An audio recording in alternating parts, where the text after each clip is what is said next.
하나님 말씀은 사도행전 13장 32절에서 34절입니다.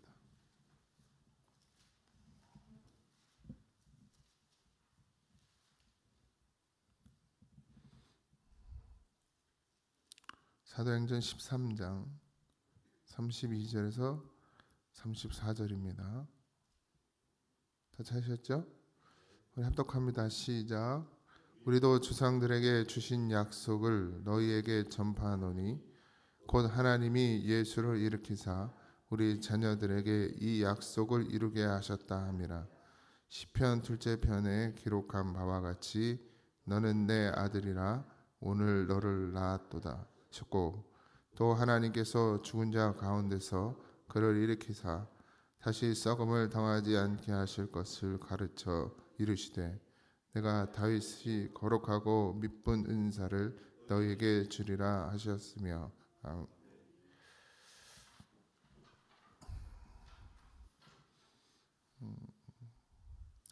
사실 이제 우리가 성경을 통해서 이제 그 사도들의 설교를 이렇게 가만히 읽어보면 특별한 것은 없습니다. 그들에게 있어서 복음을 전하는 일은 예수뿐이었고요. 예수님만 전하는 것이 사명이었습니다. 물론 이제 사도 바울이 서신이죠. 사도 바울의 서신서들을 보면 또 여러 가지 이제 이야기, 그러니까 신앙의 기초들을 세워가는 일을 하게 되는데, 이제 사도 바울이 그 서신을 쓸 때는 이미 이제 복음이 전하여지고, 근데 예수로만 사는 것이고 믿음으로만 사는 것인데, 그 믿음으로 사는 것이 어떻게 나타나는지를 분명히 보여 알게 해 주는 거예요. 왜냐하면 다 예수로 산다고 말하는데 다 다른 거예요. 달라. 나도 예수로 산다 그러고 이 사람도 예수로 산다 그러는데 뭐가 정리된 게 없으니까 이 사람 말이 맞는 건지 이 사람 말이 맞는 건지 모르는 거예요. 그러니까 그 후에 필요했던 것이 사도 바울의 그런 지금으로 말하면 이제 교리죠. 신앙적인 어떤 그런 기준, 질서들이 필요했죠. 근데 사도행전을 보면 다른 것이 필요 없어요. 오직 성령으로, 그리고 하나님의 말씀으로 복음을 전하는, 이 복음은 예수 그리스도예요. 교회는 예수 그리스도를 전하기 위해 세워졌고 예수 그리스도 안에서 한 지체되어 하나님의 나라를 세워가는 것이 교회입니다. 그것이 중심이 되어져야 하고요. 그것이 빠진 교회는 교회가 될 수 없습니다. 그러니 우리도 늘 잊지 말아야 할 것은 무엇을 해도 이 교회 안에서, 물론 선한 일이어야 하겠지만 무엇을 해도 좋으나 그 안에 반드시 예수가 있어야 된다는 겁니다. 그렇다고 저는 되게 이런 걸 싫어했었는데 무조건 다 예배를 집어넣는 거예요. 무슨 말씀인지 아시죠? 뭘 해도 예배래. 그래서 그러면 예수님이 계신 거냐 이거예요. 그걸로 예전 어르신들은 그렇게 해서 우리가 예수 중심으로 산다 이렇게 표현하는 거예요. 그러면 그것은 자기 위안을 얻는 것뿐이지 진짜 예수여야 하는데, 예배를 드리던 놀던 교제를 하던 일을 하던 봉사를 하던 그 안에 예수가 있어야 합니다. 제가 늘 누누이 말씀드리지만 형식적인 예배로 여러분들을 위로하지 마세요. 그게 우리가 드려지는 그런 주일 예배며 새벽 예배며 수요 예배며 이런 것으로 여러분들을 위안 삼지 마십시오. 그렇다고 또 게을러 터져가지고 안 나오면 또 그건 더 문제지만, 우리가 정말 참 예수님인 것은 어디에 있든지 무엇을 하든지 매 순간마다 예수의 이름이 있어야 합니다. 근데 우리는 어느새 드려지는 예배, 그러니까 형식적으로 보여지는 예배에 너무 치중하다 보니까 야유회 가서 예배 드리고 야유회하면 하나님 안에서 야유회하는 거고, 야유회 가서 예배 안 드리고 야유회하면 그거는 놀러 가는 거고, 이렇게 생각하는 거예요. 아니요, 그리스도인들의 삶 전체가 예배이고 그곳에서 교제하는 것도 하나님이 기뻐하시는 예배입니다. 근데 우리는 항상 뭐를 앞에 달죠? 우리가 생각하는 그 형식적인 예배. 그렇다고 해서 예배를 없애거나 예배를 흔들어서 되는 것은 되지 않지만 잘 생각하셔야 됩니다. 그러니까 다들 주일 예배 한번 지키면 모든 것을 다 지킨 것처럼 생각하는 그런 죄악에 빠질 수 있고, 내가 예배를 우리가 생각하는 사도신경을 드리고 대표 기도를 하고 성경을 읽고 그 성경을 갖고 잠깐 말씀을 나누면 이것이 예배라고 생각하는 그런 착각에 빠지면 안 됩니다. 거기에 너무 익숙해져 있어요, 우리는. 그래서 다른 것은 예배가 아니라고 생각하는 거예요. 그러면서 그것이 거룩하다라고 생각하는데, 여러분들은 삶 전체가 거룩이어야 합니다. 예배를 드리는 것만이 거룩이 아니라 여러분들이 존재한 그 자체가 거룩이어야 해요. 우리는 주님 앞에 늘 죄인이지만 그 죄인이지만 또 의인인 거예요. 왜요? 하나님이 우리를 의인 삼아 주셨습니다. 언제요? 예수의 이름을 부를 때. 그러니 삶의 전체가 예배여야 합니다. 이것이 되어지지 않으면 우리는 여전히 그냥 습관적인 예배를 드리면서 그것을 만족하고 그것이 전부인 것처럼 생각하게 되어지는 것이죠. 근데 또 반면에 걱정되고 염려되는 것은 그렇게 했다고 그러다 보니까 이제는 또 뭐가 없어지는 거예요? 이런 모임의 예배가 소홀해지고 삶이 예배인데 뭐 굳이 교회 가서 예배 드려야 돼? 하나님 어디나 계신데 뭐 우리가 굳이 그렇게 해야 돼? 아니요. 여러분들의 결단과 결심 그리고 하나님 앞에 나아가는 그 믿음을 하나님 앞에 보여야 합니다. 하나님께서 왜 이 대한민국이란 나라에 새벽 예배를 주셨는지 전 잘 모르겠으나 제가 늘 가끔 그랬죠. 대학교 때 이제 저희는 채플이 있어서 새벽마다 예배를 나가야 해서 1학년, 그러니까 기숙사에 들어가면 무조건 새벽 예배를 나가요. 그럼 눈을 거의 감고 걸어서 채플까지 갔다가 이러고 있다가 그러고 이제 또 눈을 감고 기숙사로 들어와서 다시 이렇게 쏙 들어가는 그런 시간들이 있었는데, 그러면서 마음에 이제 우스갯소리지만 미국 가서 목회를 해야지 그런 적이 많아요.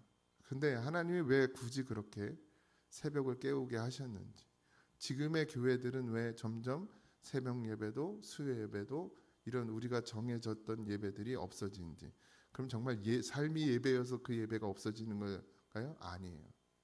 세상에 다 빼앗기고 있죠. 큰 교회들도 수요 예배 보면은 몇 명 없어요. 그 큰 성전에 띄엄띄엄 만든, 코로나라서 띄엄띄엄 만든 게 아니라 사람이 없어요. 새벽 예배, 요즘에 개척하는 교회들은 새벽 예배가 많이 없습니다. 왜? 성도들이 안 나오니까. 목사 혼자 새벽 예배 드려야죠. 그게 믿음이죠. 그런데 그걸 계속해서 혼자 설교하고 안에 하나 놓고 말씀을 전하고 이거를 10년씩 할 수 있을 것 같습니까?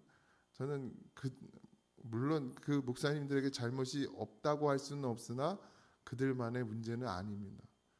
와 예배해야 하고 와서 함께 기도해야 하고 와서 함께 교회를 세워가야 되는 성도들이 그렇게 하지 못하는 것이 문제예요.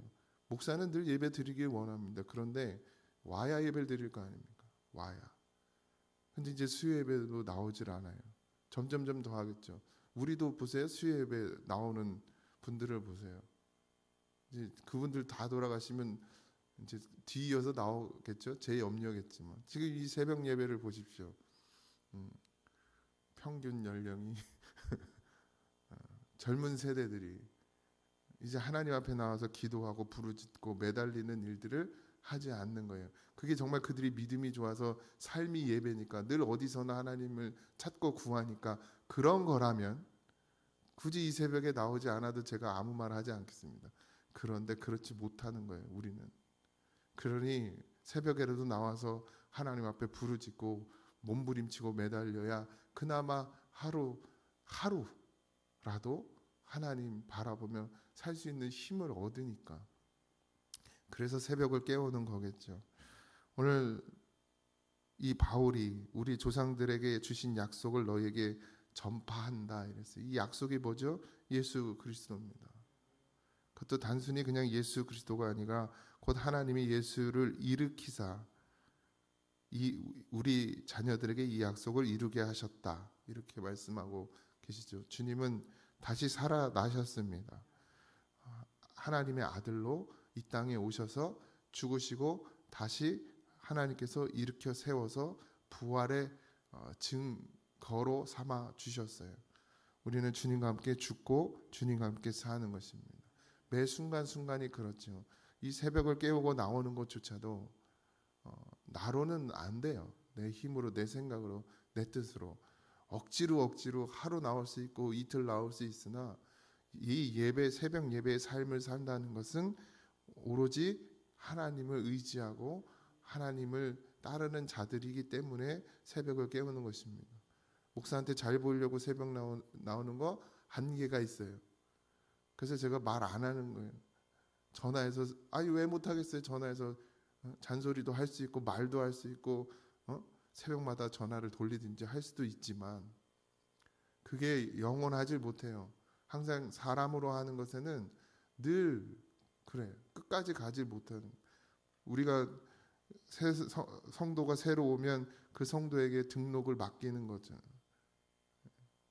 우리가 막 구슬르고 아유 하라고 해서 등록해 놓으면 자기가 한 게 아니에요. 하나님하고 온전한 관계 속에서 이 교회에 소속되어야 하고 새벽 예배, 수요 예배, 주일 예배 다 마찬가지입니다. 목사의 잔소리, 목사가 무서워서 저 때문에 예배 드리나요? 이 새벽에 제가 무서워서 나오신 분은 아무도 없으시죠? 앞으로도 그래야 합니다. 목사님 눈치 보여서 사람 눈치 보여서 내가 장로니까 내가 권사니까 우리 교회는 그러지도 않아 또. 그것도 은혜예요. 그런 것이 아니라 정말 하나님이 나를 인도하시는 그 인도하심을 따라서 그렇게 교회에 들어와야 하고 그렇게 하나님의 말씀 안에 거해야 합니다. 억지로 되는 건 아무것도 없어요. 사도들이 억지로 했나요? 억지로 하니까 어떻게 돼요? 예수님 십자가 달려 죽으실 때 다 도망가잖아요. 억지로 하니까. 자기들은 정말 예수님을 따르는 것 같았고 예수님을 쫓는 것 같았지만 결국 그들이 그냥 그렇게 자기의 생각대로 할 때 결국 다 도망가더라고요. 세워질 수가 없어요. 근데 그들이 언제 세워져요? 성령의 충만함을 받으니 하라고 해서도 아니고 누구에게 보이기 위하고 나타나기 위해서도 아니라 오직 누구만 바라봐요? 주님만 바라보고 가는 거예요. 어디까지? 죽기까지. 그러니 죽기까지 갈 사람이 새벽이 문제예요? 언제 어느 때든 주님이 부르시면 달려올 수 있는 그런 믿음이 되는 것이죠. 그래서 우리 성도님들도 그런 믿음이 되어지기 위해서 늘 하나님께 가까이 나가십시오. 주님과 함께 죽고 살면 주님의 이름으로 죽고 다시 주님의 이름으로 부활하는 그 부활의 신앙이 되면 이 모든 것이 가능해집니다. 근데 문제는 안 죽어. 안 죽으니까 안 살아나는 거죠. 죽어야 사는데 항상 그렇게 믿음으로 날마다 부활의 삶이 여러분들의 삶 가운데 증거로 나타나길 바랍니다. 오늘도 나는 죽고 예수님으로 사는 것 그것이 실제 되어야 합니다. 그래서 34절에 또 하나님께서 죽은 자 가운데서 그를 일으키시사 다시 썩음을 당하지 않게 하신 것을 가르쳐 이르시되 내가 다윗의 거룩하고 미쁜 은사를 너희에게 주리라 하셨으며 다시는 썩지 아니한다 했습니다. 여러분들이 예수로 살아나면 예수님의 부활의 능력을 힘입으면은 다시는 썩지 아니한다. 우리의 삶 가운데서 썩을 일이 상할 일이 수도 없이 밀려옵니다. 우린 예수 없으면 이 안이 썩고 상해요. 늘 보셔야 합니다. 멀쩡한 것 같으나 다 죽은 자들이고 이 육신은 하나님의 약속대로 하나님의 뜻대로 다 후패해져 가는 거예요. 그러나 뭐가? 우리의 영이 우리의 심령이 날로 새로워집니다. 썩을 일이 썩지 아니하고 상할 일에서 상하지 아니하고 그것이 뭐예요? 부활의 신앙입니다. 그렇게 예수님으로 하나님의 말씀이 우리 안에서 이루어지는 은혜를 반드시 보여야 합니다. 믿분이라는 말인데 믿부다라는 말 다 아시죠? 믿음이 있는 신실한 모습을 말하는 겁니다.